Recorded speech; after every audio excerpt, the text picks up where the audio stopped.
در روزه کتاب نوشته میکنم، سر از این کتابای چیزا را جمع کردم، همین تاویزگرا و فالبینا را که کتابا را نوشته میکنم. باور بکنید در این کتاب من چیزهایی را یافتم که خوب آدمی که مولوی است، عالم است، خوب لنگی سفید در سرش، از چندین پشتی عالم است. یعنی پدرش هم مولوی بوده، پدر کلانش هم مولوی بوده، پدر کلانش هم مولوی بوده، اون دیگه‌ش هم مولوی بوده، چندین طرفه عالم بوده، لکن از کتاب تمتم هندی تاویز نوشته میکنه. وقتی کتاب تمتم هندی را باز کردیم که در کتاب تمتم هندی چندین کفر است، در هر صفحهش کفر است، در هر صفحهش کفر است.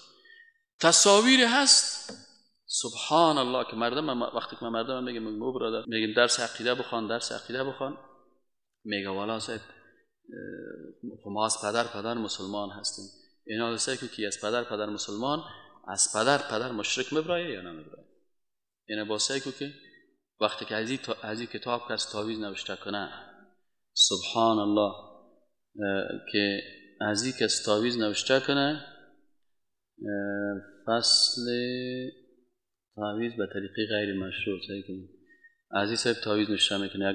یک وقت خدا ما را ببخشه، ما هم نوشته میکنیم، سر ما هم نوشته میکنن اینا صاحب. یعنی یک کتاب از به نام تمتم،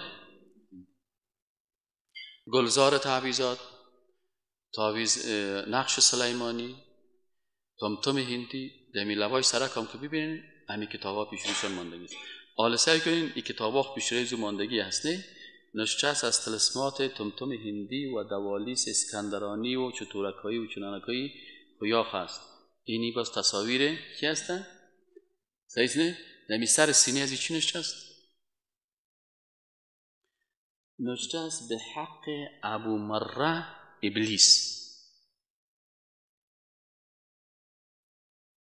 صحیح؟ این صاحب باز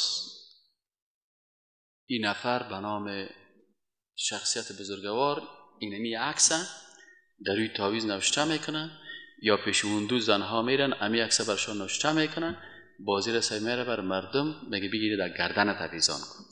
در گردنش چی اویزان است؟ به حق کی؟ ابو مره ابلیس. دیگه چی نوشته است؟ و زهره سیدوک. و دیگه چی نوشته است؟ رسد رسول و به حق ربعه و زوباد و به حق چطورکایی. باز پایای شمسایی که در پای شام نشست به حق ابو مره ابلیس، در پای دیگه شام نشست به حق ابو مره ابلیس. حالی نمی کلمات وقتی که من چی کردم، در قسمت ابو مره در فرهنگ ما این میگوید که ابو مره ابلیس یعنی شیطان است. صحیح؟ امام ذهبی در کتابش میگه که درباره سیدوک، که سیدوک کیست، میگه سیدوک پادشاه جن بیان شده است. المختصر فی اخبار البشر میگه سیدوک این پادشاه جن بوده، یعنی پادشاه شیطان ها. و در این کتاب ها این قصه‌اش هست. باز ما شما ان شاء الله در درس‌های عقیده اینا میخوایم. این دیگه عکسش است، نوشته است دیو سلیمانی. یعنی در این کتاب برای مردم اوت تلقین میکنه. یهودیا عقیده داشتن که سلیمان علیه السلام جادوگر بود. یهودیا میگفتن سلیمان علیه السلام چی بود؟ جادوگر بود. این کفر است. و ما شما چی عقیده داریم؟ ما عقیده داریم که جادو کفر است. پس کسی که جادو میکنه او کافر است. و ما عقیده داریم که سلیمان علیه السلام یک پیغمبر معصوم بود. این حال کسی که تعویض میده و در سر تعویضش نوشته است که دیو سلیمانی، یعنی دیوهای سلیمان علیه السلام خودش جادوگر بود، این تو دیوها و شیطانها داشت. حال امی کسی که از این کتاب استفاده میکنه این موحد است یا مشرک و کافر و مرتد؟ خب وقتی که تعویضگر مشرک و کافر و مرتد شد، کسی که از یک کافر و مرتد تعویض میگیره و در گردن خود میفته، او رو تایید کرد نکرد؟ کسی که کافر رو تایید میکنه او چی میشه؟ سری وقتا اینا تحقیقی ما براتون میگم برادرای عزیز، احساساتی کار نکنین، بخوانین کتاب، داخل کتاب باز کنین. هر کس رفته پیش از این تعویضگر شیشتن آلسه که در سر از این نشست دیو سلیمانی.